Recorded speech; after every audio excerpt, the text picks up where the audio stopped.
कुरान कहता है फवैलुल लिल मुसल्लीन अल्लज़ीना हुम अन सलातिहिम साहून अल्लज़ीना हुम युराऊन।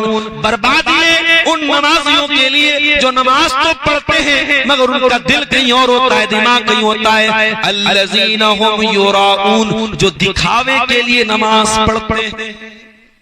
एक नमाज वो भी पढ़ती थी मेरे नबी की बीवी, हम सब की प्यारी माँ हजरत आयशा नमाज पढ़ रही थी। कौन सी नमाज? चाश्त की नमाज। मौलवी साहब ये चाश्त की नमाज कौन सी होती है? हम तो फजर जानते हैं, जोहर जानते हैं, असर जानते हैं, मगरिब जानते हैं, इशा। ये चाश्त की नमाज कौन सी नई नमाज? हमें से कितने लोगों को मालूम भी नहीं होगा चाश्त की नमाज कौन सी होती है। अगर इंसान फजर की नमाज के बाद मुसल्ले पर बैठा रहे और बैठ करके अल्लाह का जिक्र करता रहे और जब सूरज निकल जाए और सूरज एक नेज़ा बुलंद हो जाए, यानी सूरज निकलने के तकरीबन 15-20 मिनट के बाद उठ करके इंसान अगर 2 रकात नमाज या 4 रकात नमाज पढ़े तो उसको एक हज और एक उम्रा का सवाब मिलेगा। और ये 4 रकात नमाज अगर पढ़ेगा तो उसके बदन के हर जोड़ की तरफ से दान करने का, सदका करने का सवाब वो पाए। एक नमाज आपको हज और उम्रा का सवाब भी दे रही है और आपके बदन के हर जोड़ की तरफ से दान देने का और सदका करने का सवाब भी आपको मिल रहा है। ये नमाज होती है चाश्त की नमाज, इसको इशराक की नमाज भी बोलते हैं। हजरत आयशा रज़ी अल्लाह तआला अन्हा चाश्त की नमाज पढ़ रही थी। उनका भांजा उनसे मिलने के लिए आया, भतीजा उनके भाई का बेटा उनसे मिलने के लिए आया। देखा मेरी फूफी जान नमाज पढ़ रही है। कासिम बिन मोहम्मद उनसे मिलने के लिए आए, देखा मेरी फूफी जान नमाज पढ़ रही है और सूरह तूर की आयत पढ़ रही थी हजरत आयशा, फमन्नल्लाहु अलैना व वक़ाना अज़ाबस समूम। सूरह तूर में अल्लाह ने फरमाया जब जन्नती जन्नत में जाएंगे तो कहेंगे ऐ अल्लाह तेरा एहसान है हम पर कि तूने जहन्नम की गरम गरम हवाओं से हमको बचा लिया। फमन्नल्लाहु अलैना व वक़ाना अज़ाबस समूम, ऐ अल्लाह तूने जहन्नम की आग से हमको बचा लिया, तेरा बहुत बड़ा एहसान है। हजरत आयशा बार बार इसी आयत को पढ़ती चली जा रही है और रोती चली जा रही है। उनका भतीजा कहता है मैं थक गया, मैं बाजार चला गया, मार्केट चला गया, कुछ सामान लेना था, कुछ खरीदारी करना था, मैं बहुत देर के बाद आया। मैं जब अपनी फूफी के घर पहुंचा मैं क्या देखता हूँ, मेरी फूफी जान उसी हालत में खड़ी है और उसी आयत को बार बार रिपीट करके रोती चली जा रही है। फमन्नल्लाहु अलैना व वक़ाना अज़ाबस समूम, ऐ अल्लाह तेरा एहसान हम पर भी हो जाए, ऐ अल्लाह तू जहन्नम की आग से हमको भी बचा ले। हजरत आयशा ये आयत पढ़ पढ़ के रोती चली जा रही है और अपने आप को जहन्नम से बचने की दुआ करती चली जा रही है। एक नमाज वो भी थी मेरे प्यारे साथियों, एक नमाज हम भी पढ़ते हैं। हम तो नमाज जो नहीं पढ़ते हैं उनसे क्या शिकवा करना, जो बेचारे पढ़ते भी हैं वो ऐसा पढ़ते जैसे बहुत बड़ा एहसान कर रहे हो। मेरे प्यारे साथियों आप नमाज पढ़ के किसी पर एहसान नहीं कर रहे हो। नमाज पढ़ो तो पूरे इकामत के साथ पढ़ो, नमाज कायम करके पढ़ो, नमाज को उसके तरीके से पढ़ो। नमाज का टाइम हो तो फौरन जल्दी से मस्जिद की तरफ जाओ, सुस्ती न करो, काहिली मत करो, क्योंकि अल्लाह ने कुरान में फरमाया वइज़ा क़ामू इलस्सलाति क़ामू कुसाला। ये मुनाफिकों का तरीका है, ये इस्लाम के गद्दारों का तरीका है, ये नबी से गद्दारी करने वालों का तरीका है कि जब नमाज का टाइम होता है तो बड़ी सुस्ती करते हैं, बड़ी काहिली करते हैं और बहुत मुश्किल से नमाज पढ़ते हैं। और जो बेचारा एक टाइम की नमाज नहीं पढ़ता उसका हाल क्या? उसके बारे में अल्लाह ने सूरह मरियम में फरमाया फखलफ मिन बादिहिम खल्फुन अज़ाउस सलाह। मेरे नबियों के जाने के बाद, मेरे रसूलों के जाने के बाद ऐसे नालायक लोग आए जिन्होंने नमाजों को बर्बाद किया, वत्तबउश शहवात, और जिन्होंने शहवतों की पैरवी की। मेरा जुमला नोट कर लो मेरे नौजवानों, ये जो मोबाइल पर गंदी फिल्में देखते हो, ये जो तुम अपने हाथों से ज़िना करते हो, ये जो तुम लड़कियों से चैटिंग करते हो, ये जो तुम गलत हरकतें कर रहे हो, ये तमाम चीजें कभी गौर करना, नमाज की पाबंदी करने से छूट सकती हैं। मैं गारंटी तो नहीं ले रहा हूँ, क्योंकि नमाज पढ़ के भी बहुत सारे लोग गलत काम करते हैं, लेकिन हाँ उम्मीद यही है अगर आप ढंग से नमाज पढ़ेंगे, अगर नमाज की पाबंदी करेंगे, तो कुरान की आयत यही बता रही है कि जब इंसान नमाज को बर्बाद करेगा, जब नमाज को छोड़ेगा, तो उसकी जिंदगी में ख्वाहिशात की पैरवी आ जाएगी, वो अपनी इच्छाओं के पीछे पीछे चलेगा, अपनी डिजायर्स को फॉलो करेगा, जो मन करेगा वो करेगा, कभी शराब भी पी लेगा, कभी ज़िना भी कर लेगा, कभी हराम काम भी कर लेगा। जब नमाज को तुम बर्बाद करोगे मेरे प्यारे साथियों, तो तुम ख्वाहिशात के पैरोकार बन जाओगे। तो समाज के बिगाड़ की बहुत बड़ी वजह हम इबादतों से दूर हो गए, हम नमाज से दूर हो गए। और आगे बढ़िए, समाज के बिगाड़ की एक और वजह है, और वो वजह क्या है? वो वजह है हम सबका माल के मामले में एहतियात न करना। माल कमाना बहुत जरूरी चीज है। इस्लाम माल कमाने से मना नहीं करता। इस्लाम तो हमको दुआ सिखाता है, और रब्बना आतिना फिद दुनिया हसना व फिल आखिरति हसना व क़िना अज़ाबन नार। ऐ अल्लाह, दुनिया में भी भलाई अता फरमा, आखिरत में भी भलाई अता फरमा, जहन्नम की आग से बचा ले। अल्लाह के नबी तो दुआ किया करते थे, अल्लाहुम्मा इन्नी अस्अलुकल हुदा वत्तुका वल अफ़ाफ़ वल ग़िना। ऐ अल्लाह, मैं चार चीजें तुझसे मांगता हूँ, तुझसे हिदायत मांगता हूँ, तुझसे तक़वा मांगता हूँ, तुझसे पाक दामनी मांगता हूँ, और ऐ अल्लाह तुझसे मालदारी मांगता हूँ, तुझसे बेनियाजी मांगता हूँ। इतना माल दे दे, इतना सामान दे दे, किसी का मोहताज न होना पड़े, किसी के आगे हाथ न फैलाना पड़े। ऐ अल्लाह, इतना इस्लाम माल कमाने की तालीम देता है। इस्लाम भीख मांगने की तालीम नहीं देता है, इस्लाम गदागरी की तालीम देता है।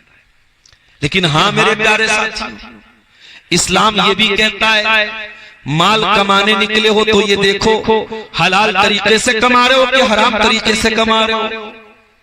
और ये भी सुन लो, कुछ हराम तरीके ऐसे होते हैं जो हमको क्लियर तरीके से लगता है कि हाँ ये हराम है। जैसे चोरी करना, सबको लगता है कि हाँ यार चोरी तो गलत है।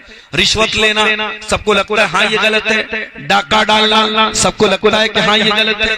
लेकिन बैंक में हमने 1 लाख रुपया जमा कर दिया और अगले साल हमको 1,05,000 मिल गया, 1,10,000 मिल गया। ये 5,000 जो एक्स्ट्रा मिला, तो लोगों को लगता है ये क्यों हराम है, ये क्यों हराम है। बैंक में हमने पैसा रखा, बैंक ने हमारे पैसे से कमाया, तो बैंक में अगर हमने 1 लाख रुपया दिया और उस पर बैंक ने हमको 5,000 रुपया इंटरेस्ट कर दिया, तो क्या गलत है? लोगों को ये गलत नहीं लगता है। कोई कंपनी आती है, कहती आओ हमारी कंपनी के साथ तुम जुड़ जाओ, और तुम हमारी कंपनी में और लोगों को भी जोड़ दो। तुम सबको जोड़ोगे तो तुमको इतना पैसा मिलेगा। फटाफट लोग जुड़ने लगते हैं और लोगों को लगता है इसमें कुछ गलत भी नहीं। इसी तरीके से आजकल ऑनलाइन करेंसी ट्रेडिंग हो रही है। ऑनलाइन लोग करेंसी की ट्रेडिंग कर रहे हैं। ये बात लोगों को लगता है कि भाई हम कंप्यूटर पर बैठ के दिमाग लगा रहे हैं, करेंसी की ट्रेडिंग कर रहे हैं, गोल्ड की ट्रेडिंग कर रहे हैं, तो क्या गलत है? आपको लग रहा है कि उसमें कुछ गलत नहीं है, लेकिन अगर शरीयत की जो बनाई हुई परिभाषा है, जो कानून है, जो टर्म है, जो रेगुलेशन है, अगर उसके हिसाब से वो गलत है तो गलत है। 1400 साल पहले जब अल्लाह ताला ने ब्याज को हराम करार दिया, तो यहूदियों ने एतराज किया था, ब्याज खाने वालों ने एतराज किया था कि प्रॉफिट तुम तिजारत में भी कमाते हैं और प्रॉफिट तुम ब्याज में भी कमाते हैं। हमने 100 रुपए का माल खरीदा, 120 रुपए में बेच दिया, हमने 20 रुपया मुनाफा कमाया, और इसी तरीके से 100 रुपया हमने किसी को उधार दे दिया और वापसी 120 ले लिया, तो यहाँ 20 रुपया हमने यहाँ पर भी प्रॉफिट कमाया। तो एक सही और एक गलत कैसे हो गया? अल्लाह ने कोई लॉजिकल जवाब नहीं दिया, अल्लाह ने कोई लॉजिक नहीं बयान की, अल्लाह ने कोई मंतिक नहीं बयान की। अल्लाह ने फरमाया एक बात कान खोल के सुन लो, ब्याज हराम है और बिजनेस हलाल है। लिहाजा बिजनेस से तुम 10 करोड़ कमा लो जायज है, और ब्याज से तुम 10 रुपया भी कमाओगे तो हराम रहेगा। बस सीधी सी बात है, 2 + 2 = 4। दो टूक बात कही अल्लाह ने कि ब्याज हराम है और कारोबार हलाल है। मेरे प्यारे साथियों, आज ऑनलाइन गेमिंग के जरिए कोई अगर 1 करोड़ कमा लेता, अभी मैं कलियाचक में प्रोग्राम था जुमा वाले दिन, हमारे एक साथी भी यहाँ मौजूद है, वो गए थे साथ में। वहां एक भाई के बारे में किसी ने बताया कि वो ड्रीम 11 पर 1 करोड़ रुपया वो जीत गया और मकान बड़ा आलीशान बना लिया। उसको लोग करोड़पति बोलते हैं। तो उसको देख करके अगर कोई ड्रीम 11 पर जाकर के गेम खेलने लगे और कहे कि साहब हमारे कलियाचक में कोई 1 करोड़ कमा चुका है, तो किसी के 1 करोड़ कमा लेने से ड्रीम 11 जायज नहीं हो जाएगा। क्योंकि अगर किसी ने 1 करोड़ कमाया है तो करोड़ों लोगों ने गंवाया भी है। और जुए में यही होता है, कोई एक कमा लेता है और बाकी सब गंवाते हैं। मेरे प्यारे साथियों, आप पैसा कमाइए मगर हलाल तरीके से कमाइए। अल्लाह के प्यारे नबी फरमाते हैं, याती अलन्नासी ज़मानुन ला युबालिल मरउ मिन ऐना खज़ल माल। एक जमाना लोगों पर ऐसा आएगा, लोग परवाह नहीं करेंगे माल कहां से कमा रहे हैं, हलाल तरीके से कमा रहे या हराम तरीके से कमा रहे हैं। आपने फरमाया लिकुल्लि उम्मतिन फितना, हर उम्मत का एक फितना होगा। वह फितनतु उम्मती अल माल, और मेरी उम्मत का फितना माल होगा। समाज के बिगाड़ की ये बहुत बड़ी वजह है मेरे प्यारे साथ।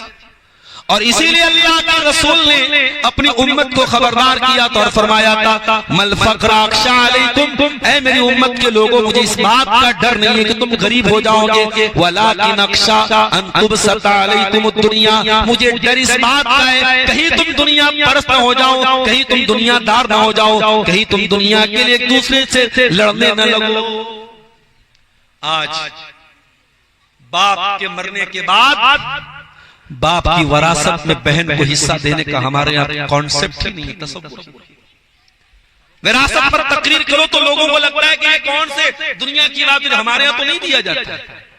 हमने इस्लाम के मुकाबले में एक नई शरीयत बनाई है जिसका नाम है हमारे यहाँ। मौलवी साहब हमारे यहाँ तो ऐसा होता है, मौलवी साहब हमारे यहाँ तो लड़कियों को जहेज दिया जाता है, मौलवी साहब हमारे यहाँ तो वरासत में बहन का हिस्सा नहीं देते। अरे तेरे देने से क्या होता है?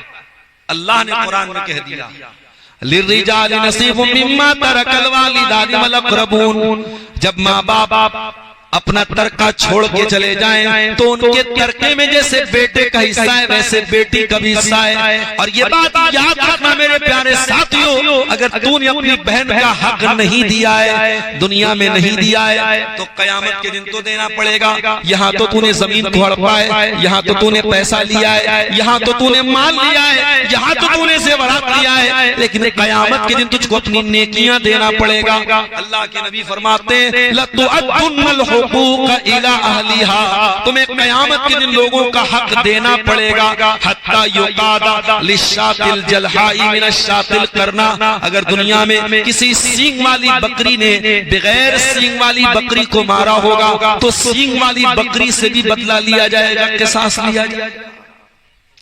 माल बहुत बड़ा फितना है मेरे प्यारे साथियों, इसलिए माल कमाइए, प्रॉपर्टी बनाइए, बैंक बैलेंस इकट्ठा कीजिए, मगर हराम तरीके से नहीं, हलाल तरीके से। कयामत के दिन ये सवाल भी आपसे किया जाएगा, आपने माल कहां से कमाया और कहां खर्च किया। इनकम का भी हिसाब देना पड़ेगा और खर्चे का भी हिसाब देना पड़ेगा। न तो आप कमाने के मामले में आजाद हैं, न खर्च करने के मामले में आजाद हैं। आपने कहां से कमाया वो भी हिसाब अल्लाह ताला क्या देना पड़ेगा, और कहां खर्च किया उसका भी हिसाब देना पड़ेगा। और आगे बढ़िए, समाज के बिगाड़ की एक बहुत बड़ी वजह सोशल मीडिया है। जी हाँ, ये फेसबुक, ये व्हाट्सएप, ये इंस्टाग्राम, ये स्नैपचैट, इसको हल्का न समझिए, इसको मामूली न समझिए। ये तमाम सोशल मीडिया के प्लेटफॉर्म आज आपकी नौजवान नस्ल को कहां लेके जा रहे हैं आपको अंदाजा नहीं।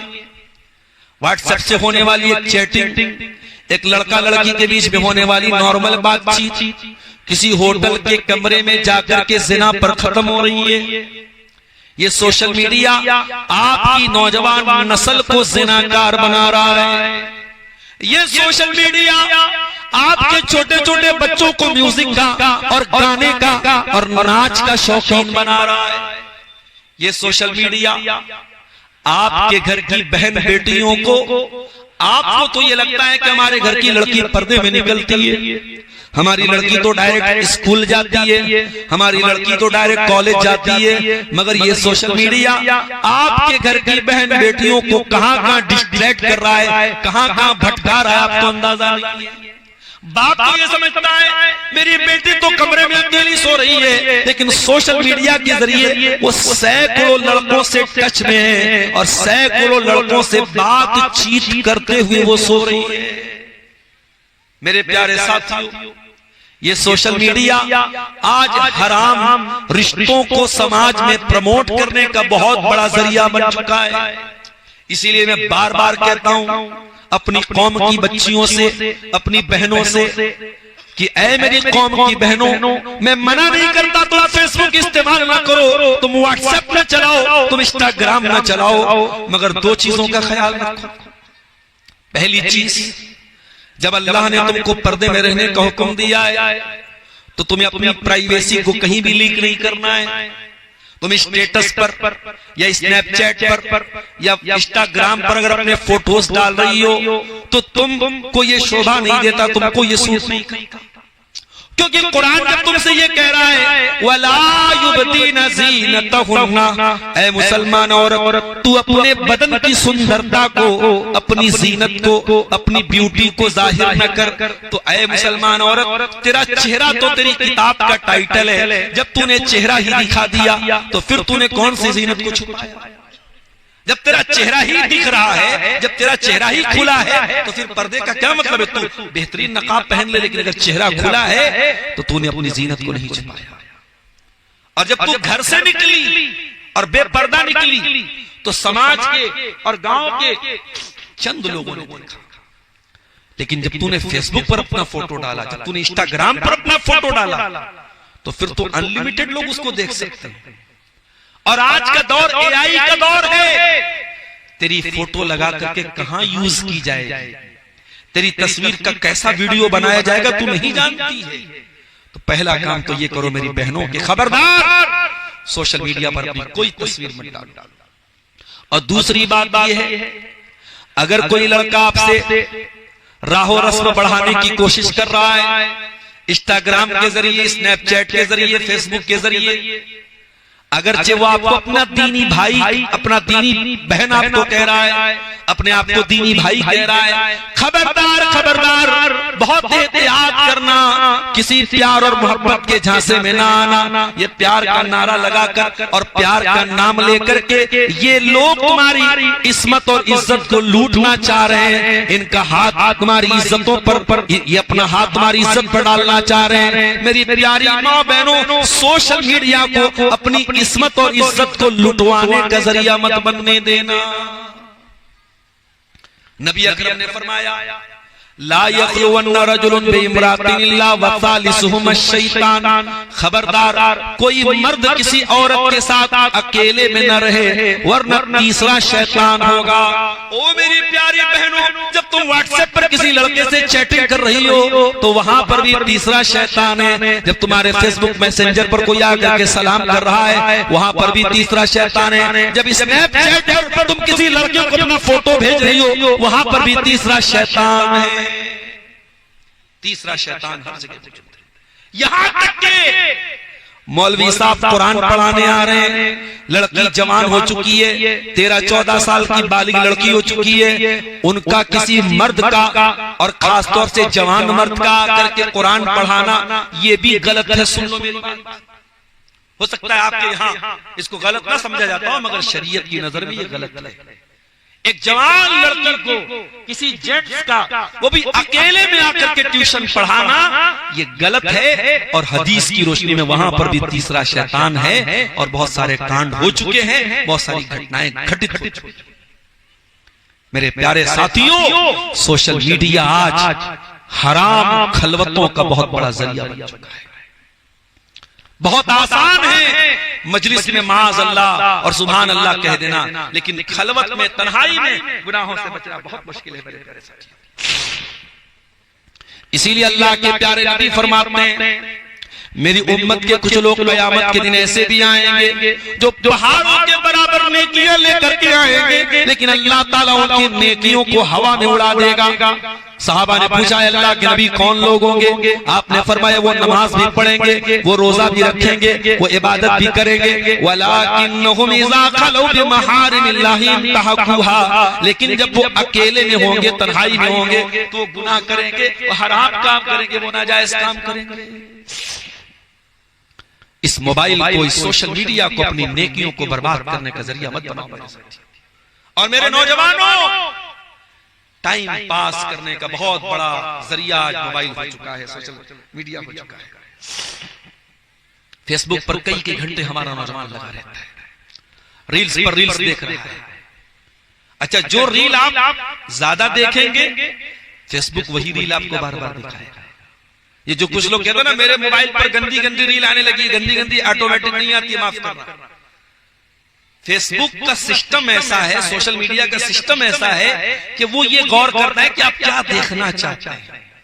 आप जिस चीज को बहुत ज्यादा गौर से देखेंगे, ज्यादा टाइम स्पेंड करेंगे, फेसबुक दूसरा उसी से रिलेटेड दूसरी चीजों को रिकमेंड करेगा, स्नैपचैट उसी को रिकमेंड करेगा, इंस्टाग्राम उसी को रिकमेंड करेगा। तो आपका टाइम कहां गुजर रहा है? आपका टाइम गैर महरम लड़कियों के बदन को देखने पे गुजर रहा है।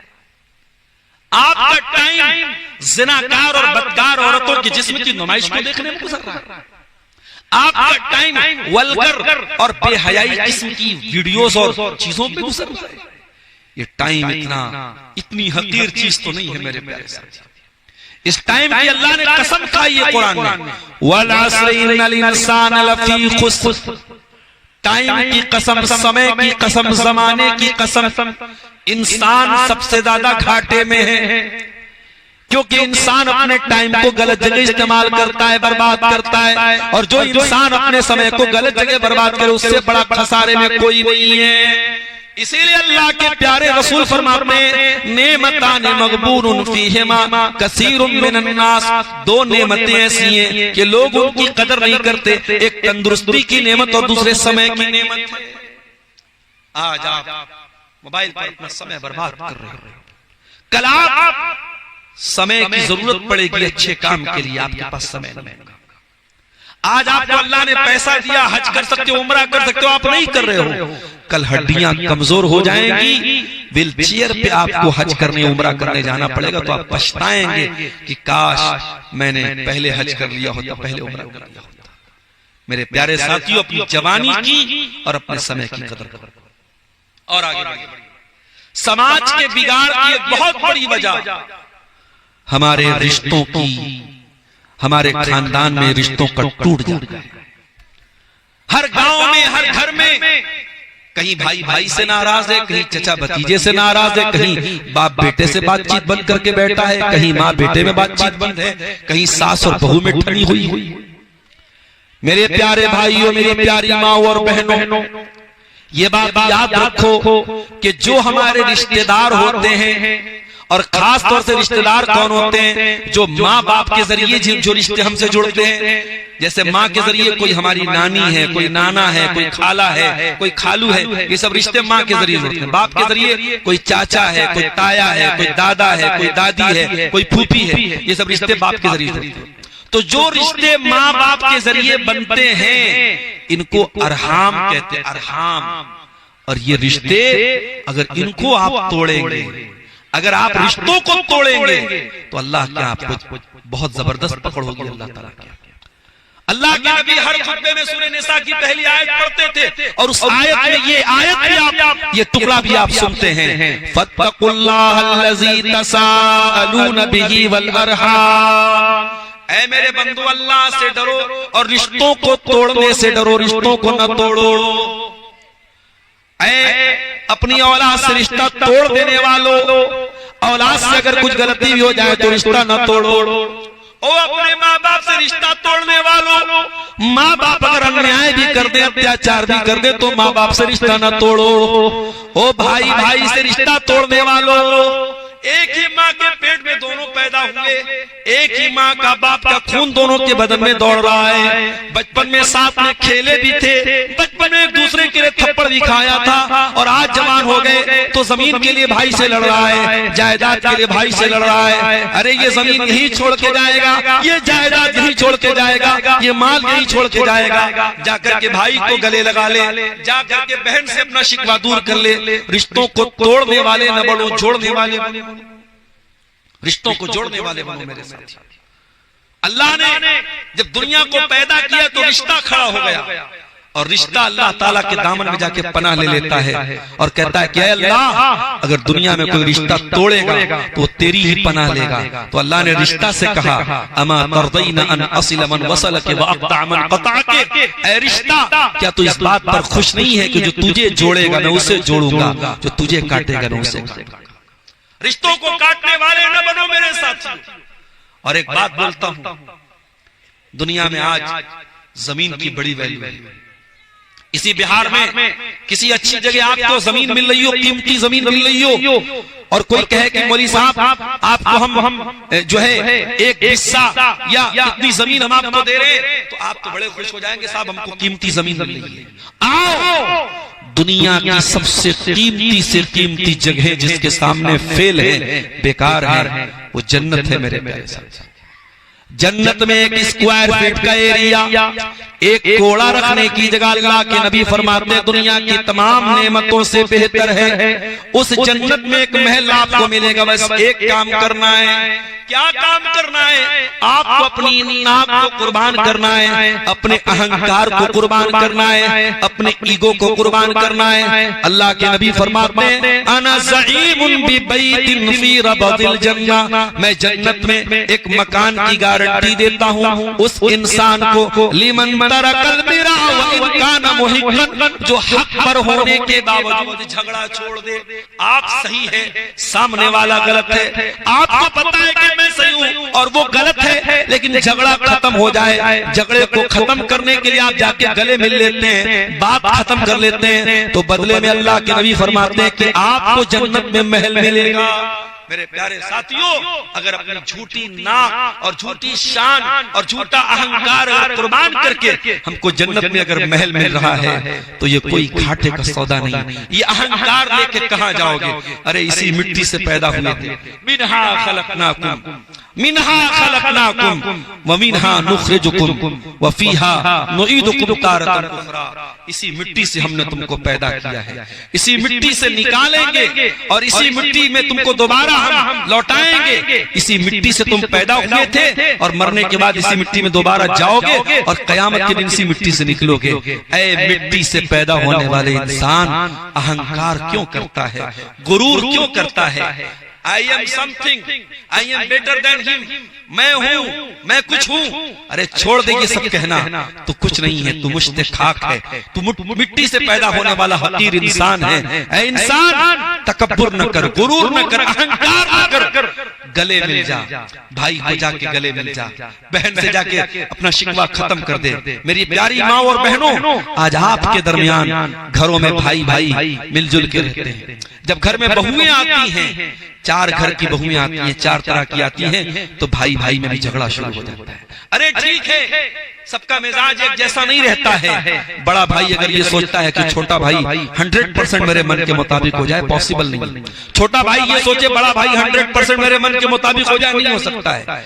मिजाज मेल नहीं खाता है, न खाए, लेकिन झगड़ा तो मत रखो, दुश्मनी तो मत रखो, हसद तो न करो, जलन तो न रखो, एक दूसरे की जमीन पर कब्जा तो न करो, एक दूसरे का हक तो न मारो। आज समाज में जो बिगाड़ पाया जा रहा है मेरे प्यारे साथियों, उसमें बहुत बड़ी वजह खानदानों में ये जो झगड़े और लड़ाई चल रहे हैं, ये भी बहुत बड़ी वजह है। और आगे बढ़िए, समाज में बिगाड़ की एक बहुत बड़ी वजह समाज में इल्म का न होना है। आज कितने लोग हैं जिनके पास दीन की बेसिक जानकारी भी नहीं है। कितने लोग ऐसे हैं जिनको तौहीद के बारे में कुछ भी पता नहीं, रसूल के बारे में कुछ भी पता नहीं। जो कब्र में 3 सवाल किया जाएगा, मन रब्बु का, मन नबियों का, मा दीनों का, तेरा रब कौन है, तेरे नबी कौन है, तेरा दीन क्या है। कितने लोगों को वो भी नहीं मालूम। बड़ी बेसिक सी बातें दीन की। आज लोगों को नहीं मालूम। हाँ, खेती बाड़ी करने वाले को खेती बाड़ी के बारे में सब पता है, पॉलिटिक्स करने वाले को पूरा पता है कि नीतीश कुमार की पार्टी कितनी जीतेगी और आरजेडी कहां से कितना जीतेगी और बीजेपी कितना, सब पूरा वो एनालाइज करके बैठा रहता है इलेक्शन के पहले। तुझे दुनिया की इतनी नॉलेज है और तू दीन के मामले में इतना जीरो है। अल्लाह कुरान में कहता है यालमून ज़ाहिरम मिनल हयातिद दुनिया व हुम अनिल आखिरति हुम गाफिलून। मेरे बंदो, तुम दुनिया की इतनी नॉलेज रखते हो लेकिन आखिरत से बिल्कुल गाफिल हो। तुमको अपने दीन की कोई खबर नहीं, तुमको आखिरत की कोई चिंता नहीं, कोई फिक्र नहीं। मेरे प्यारे भाइयों, अपने बच्चों को दुनिया की नॉलेज तो मैं मना नहीं करता, लेकिन दीन की इतनी नॉलेज दे दो। अपने गांव में मस्जिदों में ऐसा मकतब कायम करो, ऐसे मदरसे कायम करो। बच्चा अगर स्कूल भी जा रहा है, बच्चा अगर स्कूल की तालीम भी हासिल कर रहा है, तो कम से कम मस्जिद में मौलवी साहब के पास, हाफिज साहब के पास 1 घंटा 2 घंटा आपका बच्चा और बच्ची इतनी तालीम हासिल कर ले कि दुनिया के किसी कोने में चला जाए, उसके पास दीन की बेसिक नॉलेज होनी चाहिए। दीन का जो मोटा मोटा इल्म है वो हर बच्चा और बच्ची के पास होना चाहिए। ये हमारी, हम सबकी जिम्मेदारी है मेरे प्यारे साथियों। जब तक हम इल्म दीन हासिल नहीं करेंगे, समाज का भला नहीं हो सकता है, समाज से बुराइयां खत्म नहीं हो सकती। जाहिर सी बात है, एक बच्चा है, उसके सामने आप एक शीशी में जहर रख दीजिए और एक शीशी में दवा रख दीजिए, तो बच्चा कोई भी शीशी उठा के पी सकता है। उसको मालूम नहीं है कि किसमें जहर और किसमें दवा है। तो जिसके पास इल्म नहीं होगा, उसका भी वही मेरे भाइयों हाल होगा। वो जहर को दवा समझेगा और दवा को जहर समझेगा। ये आज जो मुल्हिद पैदा हो रहे हैं, जो एथिस्ट पैदा हो रहे हैं, जो मुर्तद हो रही है कौम की बच्चियां, ये दीन की नॉलेज ना होने का नतीजा है। इसलिए मेरे प्यारे साथियों, दीन की तालीम हासिल करो। और जब दीन की तालीम हासिल करना है तो एक बात और कहना चाहूंगा, हर ऐरे गैरे नत्थु खैरे से दीन मत हासिल करो। सीमांचल में ये बहुत बड़ा मसला है। हमारे स्टेज पर कोई भी आके तकरीर करने के लिए बैठ जाता है। हमारे यहाँ कोई मनहजी गैरत नहीं है, अहले हदीस का स्टेज है, कुरान और हदीस पे चलने वालों का स्टेज है। और उस स्टेज पर आकर के अगर कोई ऐसा आदमी तकरीर कर रहा है जिसके अकीदे में बिगाड़ है, जिसके मनहज में बिगाड़ है, जिसके यहाँ बिदात और खुराफात को प्रमोट किया जाता है, और ऐसे लोगों को हम स्टेज दे रहे हैं और अपने स्टेजों पर हम वाहियात बातों को सुनवा रहे हैं, तो हम भी उतने ही भागीदार होंगे, उतने ही दोषी होंगे जितना वो बयान करने वाले। इसी सीमांचल के एरिया में और इसी इलाके में हम ऐसी एक्टिविटीज को और ऐसे इज्तिमाआत को प्रमोट करते हैं और हमारी जमात के लोग उसमें फंडिंग करते हैं और उसमें हिस्सा लेते हैं, जिन जमातों के बारे में हमें पूरी तरीके से मालूम है, हम यकीन के साथ ये बात जानते हैं कि उनका मनहज गलत है, उनके यहाँ बिदात है, उनके यहाँ उनकी किताबों में शिरकिया चीजें भी लिखी हैं। और आज अहले हदीस नौजवान उनकी तरफ माइल हो रहा है। आज अहले हदीस नौजवान अहले हदीस से कट के उनकी तरफ जा रहा है। कौन जिम्मेदार होगा मेरे प्यारे साथियों? इसलिए मैं बार बार कहता हूँ, उलमा से जुड़ो, जो कुरान और हदीस के जानकार उलमा हैं, जो कुरान और हदीस बयान करने वाले उलमा हैं, उनसे दीन हासिल करो। यूट्यूब तो एक आजाद प्लेटफॉर्म है, फेसबुक तो एक आजाद प्लेटफॉर्म है, आप किसी को भी सुन सकते हैं, यूट्यूब आपको मना नहीं करेगा, मगर ये आपको तय करना है कि आपको दीन किससे हासिल करना है। हर आदमी को ये दर्जा मत दो मेरे भाइयों। नबी ने फरमाया कयामत के पहले वो दौर आएगा, अल्लाह दुनिया से उलमा को उठा लेगा, और जब उलमा दुनिया से चले जाएंगे, इत्तखज़न्नास रूसन जुहाला, लोग जाहिलों को अपना सरदार बना लेंगे। इसी बंगाल की एक वीडियो बड़ी वायरल हुई थी, एक औरत तकरीर कर रही थी, एक औरत तकरीर कर रही थी और इतना करसरत वो कुरान की आयतों को पढ़ रही है और पूरा मजमा लगा हुआ और औरत तकरीर कर रही है। सोचिए मेरे भाइयों, इस तरीके की चीजें बंगाल में और सीमांचल में बहुत ज्यादा देखने को मिलती हैं। मेरे प्यारे साथियों, जब लोग जाहिलों को अपना सरदार बना लेंगे, इत्तखज़न्नास रूसन जुहाला, लोग जाहिलों से फतवे पूछेंगे, फ़अफ़्तऊ बिग़ैरि इल्मिन, और वो बगैर इल्म के फतवे देंगे और खुद भी गुमराह होंगे और दूसरों को भी गुमराह करेंगे। तो समाज के बिगाड़ की बहुत बड़ी वजह यह है कि हम इल्म से दूर हुए, हम उलमा से दूर हुए। और मेरे साथियों, समाज के बिगाड़ की एक वजह यह भी है कि आज समाज के अंदर से हया बहुत तेजी से खत्म हो रही है। चाहे वो नौजवान मर्द हो, चाहे औरतें हो, चाहे बूढ़े हो, अगर कोई चीज हमारे समाज से सबसे ज्यादा कम हो रही है तो वो हया कम हो रही है मेरे प्यारे साथी। अल्लाह के नबी ने फरमाया कि पहले के नबियों से जो कलाम हमको मिला है उसमें एक बात ये भी हमको मिली है, इज़ा लम तस्तही फस्ना मा शीता, अगर तुम्हारे अंदर हया नहीं है तो तुम कुछ भी कर सकते हो। अगर हया आपके अंदर से चली जाएगी तो आप कुछ भी कर सकते हो। आज हमारा नौजवान चाहे मर्द हो चाहे औरतें हो, बड़ी तेजी से हम बेहयाई की तरफ बढ़ रहे हैं मेरे साथियों। हया को प्रमोट करो, अपने बच्चों को हयादार बनाओ, अपनी बेटियों को हया वाला बनाओ। घर में मोबाइल का अगर इस्तेमाल हो रहा है तो देखो कहीं ऐसा तो नहीं मोबाइल के जरिए बच्चे बेहया हो रहे हैं। गौर करो कि घर के अंदर बेहयाई कहां से आ रही है। हम जिस नबी का कलमा पढ़ते हैं वो नबी तो इतने हया वाले थे। हजरत अबू सईद खुदरी कहते हैं काना अशद्द हया मिन अल-अज़राई फी खिदरिहा, अल्लाह के नबी कुंवारी लड़कियों से ज्यादा शर्म और हया वाले। आज बेहयाई का वो दौर आया है, गंदी गंदी गालियां छोटे छोटे बच्चे दे, गालियां छोटे छोटे बच्चे दे। अब तो औरतें भी गालियां देने लगी हैं, लड़कियां भी गालियां देने लगी हैं। हमारे नबी की जबान पर कभी गाली के जवाब में भी गाली नहीं आई, कभी आपने फहश बात, वल्गर बात, कोई नामुनासिब बात कभी नहीं निकाली। और आज उस नबी का कलमा पढ़ने वाले बेहुदा बात कर रहे हैं, गंदी बातें कर रहे हैं। मेरे प्यारे साथियों, समाज से हया का खत्म होना ये भी समाज में बुराइयों के पनपने और फैलने की बहुत वजह है। समाज में ये जो बुराइयां फैल रही हैं, बढ़ रही हैं, उसकी एक वजह और बयान करके मैं अपनी गुफ्तगू को खत्म करूंगा। और चूंकि आप जानते हैं ये प्रोग्राम चंदे का है और उससे पहले और उलमा ने भी चंदे के मुतालिक तकरीर की है। आखिर में आप हजरात से थोड़ा चंदे की भी अपील है, आप जाते जाते इदारे का ताउन करेंगे इंशाअल्लाह।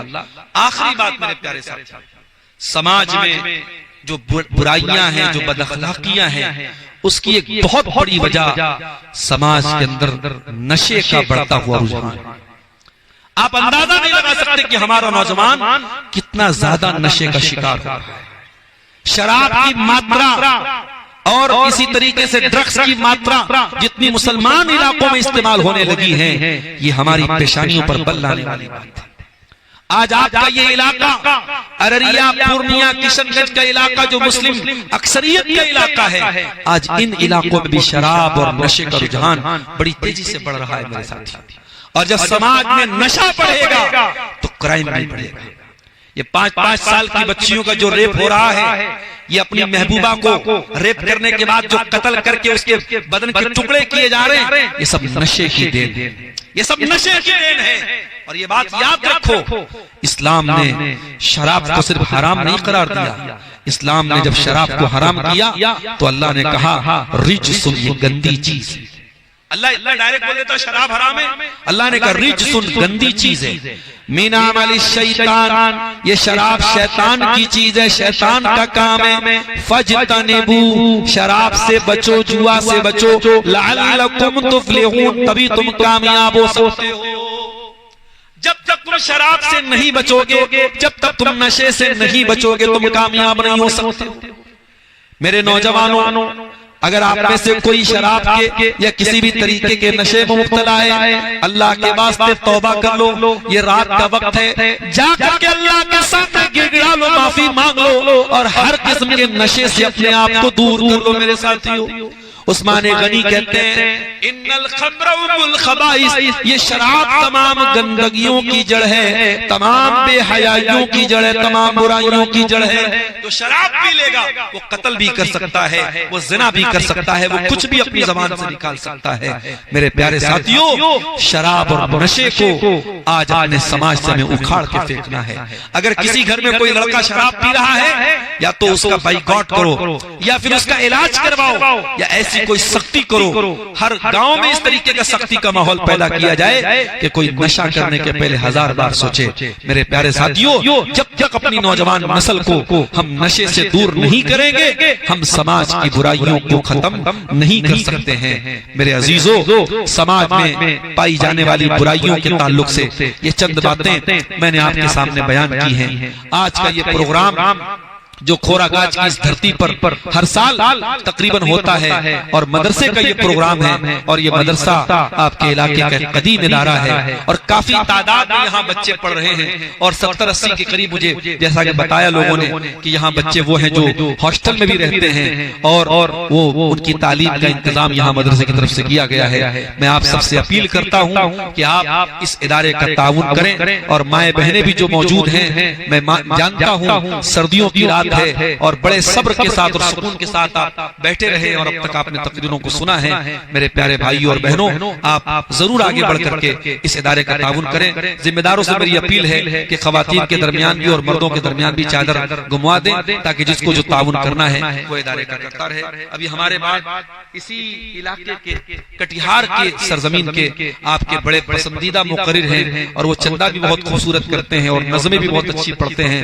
हमारे बड़े भाई हैं शेख अख्तर आलम मिफ्ताही साहब, वो भी आपके सामने आएंगे और खिताब करेंगे। हम अल्लाह ताला से दुआ करते हैं रब्बुल आलमीन हमें कहने सुनने से ज्यादा अमल की तौफीक अता फरमा। इलाल आलमीन हमें आज अपने दीन और ईमान की कमजोरियों पर तू काबू पाने की तौफीक अता फरमा। रब्बुल आलमीन हमें इल्म दीन से जुड़ने की तौफीक अता फरमा। हमें दीन के मदारिस से जुड़ने की और उनकी कदर करने की तौफीक अता फरमा। इलाल आलमीन हमें हराम कमाई से बचा, इतना हलाल दे दे कि हमें हराम की जरूरत न पड़े। तू हराम से हमें बेनियाज कर दे। परवरदिगार हमारी माँ बहनों तो दीन की तरफ। हेलो शेख, कुछ सवाल आए हैं जी। ये किसी की तरफ से ताउन आया है, तकरीबन 1500 रुपए का ताउन है। अल्लाह ताला जज़ाए खैर दे, इस चंदे को कबूल करे, इनके हक में नजात के जरिए। बताए सवाल। अगर एक ही कमरे के अंदर बैतुल खला और गुस्ल खाना है तो उस गुस्ल खाने में वजू बनाना और उस कमरा में नमाज पढ़ना कैसा है? देखिए ये सवाल बहुत जेन्युइन सवाल है और आज के जमाने में आपको हर जगह तकरीबन ऐसे गुस्ल खाने मिलेंगे जिसमें बाथरूम कंबाइंड होता है। तो वहां आदमी गुस्ल भी करता है, वजू भी करता है और वजू के पहले हम कौन दिए हैं? मदरसे के खाजिन साहब ये चंदा देखिए कितना है। अल्लाह ताला खाजिन साहब को और अता करे और चूंकि वो खाजिन है अल्लाह ताला उनको और मदरसे के खजाने में देने की तौफीक अता फरमाए। 5000 रुपया अल्लाह कबूल फरमाए। तो ये जो अटैच बाथरूम होता है इसमें जब आदमी वजू करे या गुस्ल करेगा तो गुस्ल में भी वजू किया जाता है। तो यहाँ ये मसला पैदा होता है कि वहां तो उसमें बाथरूम भी है, तो अब वहां पर वो बिस्मिल्लाह कैसे पढ़ेगा? तो शेख इब्न बाज वगैरह का फतवा ये है कि वहां पर 2 सूरतें अपनाई जा सकती हैं। या तो जैसे अगर आदमी को वजू करना है तो बाहर से बिस्मिल्लाह पढ़ के जाए और अंदर जाके वजू करे, वहां पे ना पढ़े। लेकिन चूंकि इससे बचना आज के जमाने में मुश्किल है और हर जगह तकरीबन ये कंबाइंड ही बाथरूम चल रहा है, एयरपोर्ट से लेके रेलवे स्टेशन से लेके होटलों तक हर जगह इस तरीके का बाथरूम चल रहा है। तो आदमी दिल में वहां पे बिस्मिल्लाह पढ़ ले, अल्लाह का जिक्र कर ले, तो इंशाअल्लाह वो उस ममानियत में नहीं आएगा, उस मनाही में वो शामिल नहीं होगा। जो नापाक जगहों पर अल्लाह का जिक्र करने से जो मना किया गया तो वहां पे उस मनाही में इंशाअल्लाह वो नहीं होगा, दिल में वो पढ़ लेगा। किसी औरत का हैज अकली मुद्दत से ज्यादा, अगर उस औरत को हैज फिर से आए तो क्या वो क्या करे? नमाज पढ़े या फिर छोड़ दे? देखिए औरतों को जो पीरियड आता है तो उसमें एक साइकिल होता है। औरतें जानती हैं कि हर महीने हमको इतने दिन तक आता है, किसी को 5 दिन आता है, किसी को 7 दिन आता है, वो एक रेगुलर आमतौर से उतने दिन आता है। तो उसके बाद अगर खून आ रहा है तो उलमा ने ये लिखा है कि औरतें खुद जानती हैं, वो फर्क कर सकती हैं कि वो खून जो है वो नापाकी वाला खून है या बीमारी का खून है। अगर उसमें वो अलामतें पाई जा रही हैं जो हैज के खून में पाई जाती हैं तो वो हैज ही माना जाएगा और उस हालत में औरत नमाज से दूर रहेगी और नापाक मानी जाएगी। लेकिन अगर वो खून अलग है और उसका जो हर महीने 5 दिन 7 दिन आता है वो टाइम भी गुजर चुका है तो फिर वो खून इस्तिहाजा का खून माना जाएगा, बीमारी का खून माना जाएगा। और अब वो औरत गुस्ल करके नमाज भी पढ़ेगी, रोजा भी रखेगी और वो औरत जो है उसको उस खून को जो है वो बीमारी का खून मानेगी और हर नमाज के टाइम वो वजू करेगी।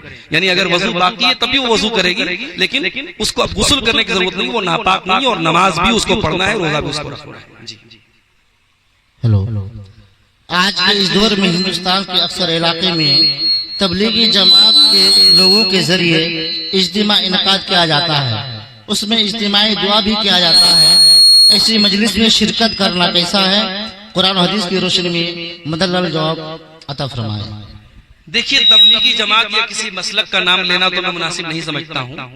एक उसूली बात आपको बता रहा हूँ कि हम और आप अहले हदीस है, कुरान और हदीस पे चलने का हमारा दावा है, हमारा मनहज है। तो कोई भी ऐसी मजलिस जहां ज़ईफ रिवायात बयान हो रही हो, मौजू रिवायात बयान हो रही हो, बेसर पैर की किस्से कहानियां अगर बयान किए जा रहे हो, या उस मजलिस में अकीदे की तौहीद की कोई बात ना हो रही हो, सिर्फ एक खास अमल पर उभारा जा रहा हो और उस अमल की भी ऐसी फजीलतें बयान की जा रही जो फजीलतें सही तरीके से साबित भी ना हो, तो ऐसी मजालिस में हमें शिरकत करने से गुरेज करना चाहिए, बचना चाहिए। लास्ट सवाल है, 3 साल की बच्ची का इंतकाल हो चुका है, तो क्या उसका अकीका देना होगा या नहीं? 3 साल की बच्ची अगर हो चुकी है तो बिल्कुल उसका अकीका तो करना चाहिए था, क्योंकि अकीका तो 7वें ही दिन किया जाता है और करना सुन्नत है। 7वें दिन के बाद अगर बच्चे का इंतकाल होता है तो आपने अगर अकीका नहीं किया था तो आपको करना चाहिए था। अगर आपने नहीं किया और बच्ची का इंतकाल हो गया, बच्चे का इंतकाल हो गया, तो बाद में अगर अल्लाह ताला ने आपको नवाजा तो आप अकीका कर दीजिए। और अकीका में एक बात हमको ये भी याद रखनी चाहिए कि अकीका में जरूरी नहीं कि हम दावत खिलाएं सबको। अकीका में असल चीज ये कि जानवर ज़बा होना चाहिए। आप अल्लाह के नाम से एक जानवर ज़बा कर दें अकीका की नीयत से, उसे गरीबों में तकसीम कर दे, रिश्तेदारों में बांट दे, सिर्फ गोश्त बांट दे, थोड़ा सा घर में गोश्त रख के बाकी बांट दे, तो ये तमाम सूरतें उसमें जाए। बाज लोग क्या समझते हैं अकीका के नाम पे पूरी एक दावत होगी तब अकीका होगा, वो दावत का होना जरूरी नहीं है। ठीक है, वल्लाहु आलम बिस्सवाब।